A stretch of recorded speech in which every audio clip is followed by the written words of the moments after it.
உன் வாசற்படியில் நாராயணனே பிச்சைக்காரன் வடிவில் இருக்கும்போது உன் குடும்பத்திற்கு மட்டும் விருந்தளிப்பது மிருகத்தனம். ஓர் அடையாளத்தை விட்டுச் செல். இல்லையென்றால் உனக்கும் இந்த மரங்களுக்கும் கற்களுக்கும் என்ன வித்தியாசம்? முக்தியை நாடுவது என்பது முழுக்க முழுக்க சுயநலம். உன் தியானத்தையும் முக்தியையும் தூக்கி எறிந்துவிட்டு சேவையில் ஈடுபடு. உயர்ந்த லட்சியத்திற்காக உயிரை விடு. தப்ப முடியாத சாவினை ஒரு மகத்தான காரியத்திற்காக அர்ப்பணி. மிக உயர்ந்த நிலையில் பக்திக்கும் ஞானத்திற்கும் எந்த வேறுபாடும் இல்லை. அன்பு வடிவை எல்லாரிடமும் காண்பதே பக்தி. முழுமையான ஞானியாகாமல் முழுமையான பக்தி வராது. எது உணர்வோ அதுவே ஆனந்தம்.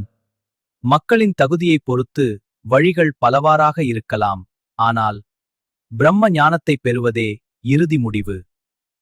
எந்த உண்மையின் மீதாயினும் சரி, மாறாத ஈடுபாட்டுடனும் மன ஒருமைப்பாட்டுடனும் சிந்தனை செய்தால் ஆன்மாவைக் காணலாம்.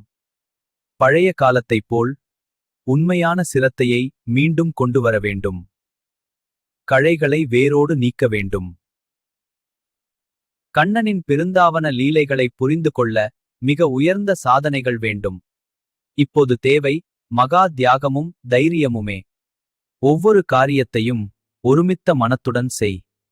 நான் சத் சித் ஆனந்த பொருள் என்று இரவும் பகலும் நினை.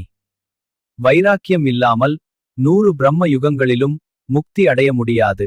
தியாகத்தினாலேயே மரணமிலா பெருநிலை அடையப்படுகிறது.